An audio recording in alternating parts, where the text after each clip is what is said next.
honoured guests, members of the University Academy, graduates and guests of the university. I have so much more to say, but I think it's better to hear it from our Honorary Doctorate today. May I please introduce our occasional speaker.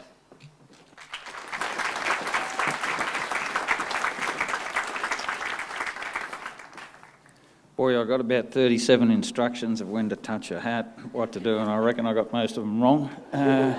So that'll be consistent with my theme today. This morning I was wearing a Cobra thinking, boy, this is going to be inside because it's raining. Now we got the sun. I'm trying to bend this little tip down, but probably get in trouble for that as well. To the Unwin mob, thank you so much for having us up here. What a spectacular building perched on the top of town. There is so much wisdom and learning that's gone on here.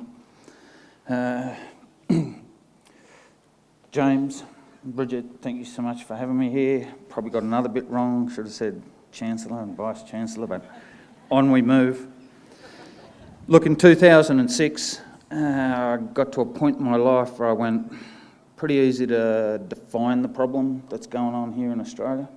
Pretty hard to do something about it. So either shut up and stop whinging about it or get on and do something. As you heard from the Vice-Chancellor, we built an organisation that was purely about stopping the young people that have fallen through the cracks in a first world country from going further downhill. So we started a business with 3 simple philosophies. First is, keep young people alive. The second, keep them out of jail. And the third, chase their hopes and dreams. I've had many highlights in my year, in my recent years.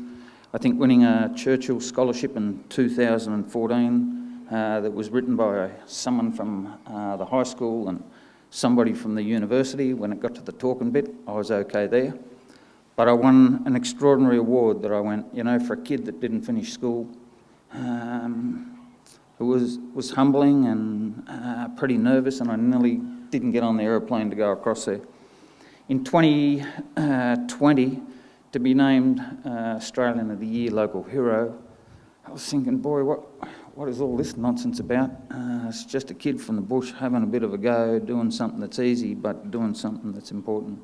And when I stand here on the lawns today, it's the same feeling that I got with both those awards, both humbled and a bit overwhelmed. Now the Chancellor's already given me the heads up that the record for the longest speech here is 58 minutes. I've promised him I'm going to take 50 minutes off that PB. You might agree that the most honest barometer for how we're going as a country will be measured on how we're going with our young people. When I look at the alarming rates we're incarcerating young people, in Australia you can lock them up from 10 years of age. We know it doesn't work. For our Indigenous brothers and sisters, it is a shameful business. While I sleep in my comfortable bed tonight, 30,000 young people are sleeping rough in Australia. Suicide is the highest killer of young people in this country, and I go, fair income, not bloody good enough. Over 1 million kids are under the poverty line. 1 in 4 are diagnosed with a mental health disorder, and the one that jumps out to me the most, in 2014 there was a report came out that estimated 1 in 5 kids under the age of 17 in this first world country. I'm pretty certain now that we're talking about 1 in 4. 1 in 4 young people don't go to school, they're not involved in any kind of training, and they certainly don't have a job. 1/4 of the kids in this country, I say not bloody good enough. Look, my formal education as a young fella didn't go so well. I sampled multiple schools. How lucky was that? My last year in education, I think I was in year 10, I spent more time in the principal's office than any other office. I was starting to think that perhaps I was the principal. I would love for him to be standing here today and listen to this title, an honorary doctorate, and I love the word unconventional. I'm standing here humbled, and I'm standing here overwhelmed. Why humbled? Because there are so many people here today that have given up years of their lives, worked incredibly hard to be awarded a degree. I take my hat off to your mob today, so good on you. Overwhelmed and humbled for the UNE to recognise there are so many ways to get here, that this is not a linear path. I feel like I'm representing the young people that we work with, where we go, you know what, we have to find another way to the end goal, and I appreciate the metaphor and the responsibility of accepting this, this doctorate. I remember the first kid back in 2006 when the principal of the high school rang me and said, "Bern, we're about to expel this kid. He's an Indigenous young fella. I knew his whole family. He was the youngest of 8 with a single parent family. And the principal rang me and said, "Bern, would you come up and have a yarn with this kid? We're about to expel him." I said, "No worries, but tell me why you're expelling him." He said, "Well, he was trying to throw a chair out of a 3rd-storey building." And I went, "Just seems a little bit savage to me that you're going to expel a kid for trying to throw a chair out a window." And the principal said, "Bern, the teacher was still in the chair." So I thought, righto, fair income, we should help with that. So I went and met this young fella and I asked him the same question I ask young people right across this wonderful nation. I said, "Champ, what's your bloody dream?" He stopped and he thought for a moment and he said, "You know what? I want to be the first child in my family to finish year 10 and not be incarcerated." I said, "The quicker they expel you and send you down with us, champ, the better things will be." That young fellow went on and completed year 10. He didn't get incarcerated. He then went on and completed year 12, still hasn't been incarcerated. He ended up at the University of New England. That didn't last so long, but gee, we got him here and over the line. Anyway, he still hasn't been incarcerated. Recently, he quitted his job and he came back and he's now working as a supervisor down at BackTrack, looking after young people, and he still hasn't been incarcerated.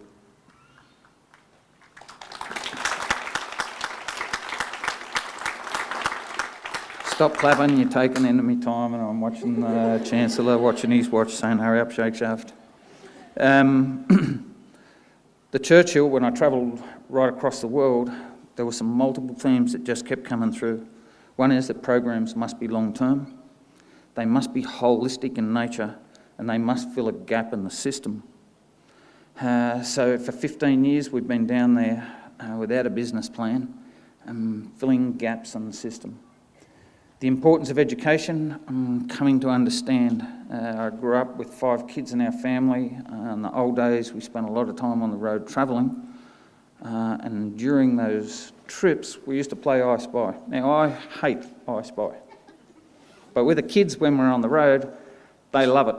I never get involved because I don't like the game unless it gets to a problematic stage.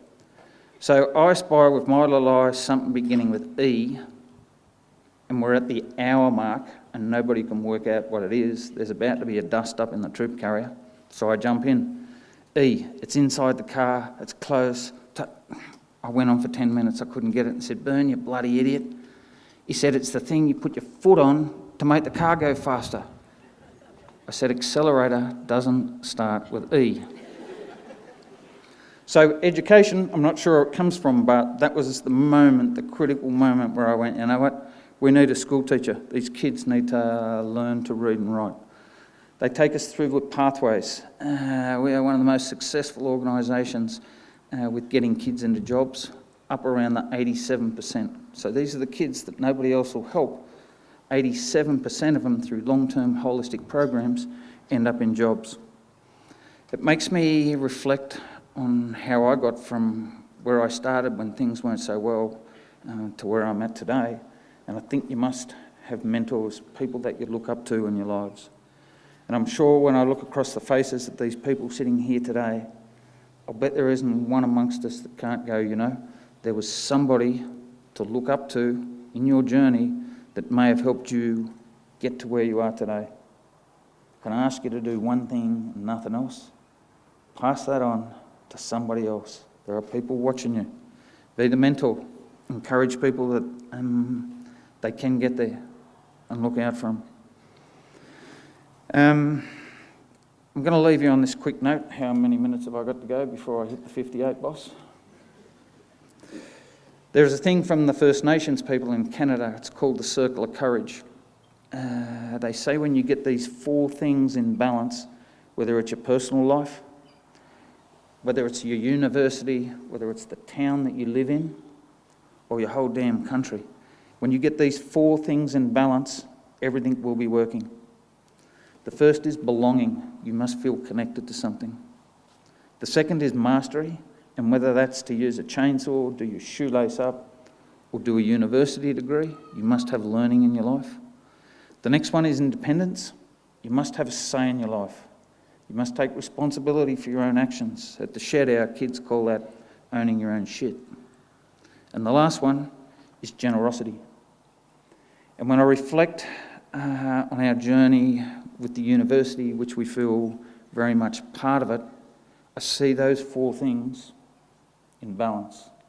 The belonging, the first time we came up here with Dave Schmood, it used to be Sport UNE, now it's UNE Life. Our kids came in, just about trashed the joint, stole somebody's car, yet Dave invited us back in. These are the kids in our town and we need to work with them. Do you know we have young people that have grown up in this town, have never been up here and seen Bullamember House? We've had Vice-Chancellors bring our young people up here and take them on a special tour through Bullamember House. It's the belonging. We must feel connected and part of something. When I walk up to the library and I see 2 giant kangaroos, I go, thank you for giving those young people the opportunity, A, to build them, and then to put them in such a feature piece. Those kids and their kids will know that it's those kids and this is how they're connected to this place. Mastery, when I look at the university farm, when I look at the training, when I look at them bringing our young people up here on the science days, when I look at the research that the university's been involved in to prove what we do works for academics, I go, the mastery is well and alive. When I look at the independence, people going the extra yards. It's a village to raise a child. We're all in this together. And I thank both the Chancellor and the Vice-Chancellor for involving the young people, the most disadvantaged kids in our community, in this place. Then the generosity. Dave inviting us back after stealing his motor car. To the organisations, and some of you will have been in some of the colleges that have helped us with the fundraising, and to the mentors that have looked after so many of our young people. I think we have a lot to celebrate here today, and to the achievements. I love the saying, if you want to travel fast, travel alone. If you want to travel far, travel together.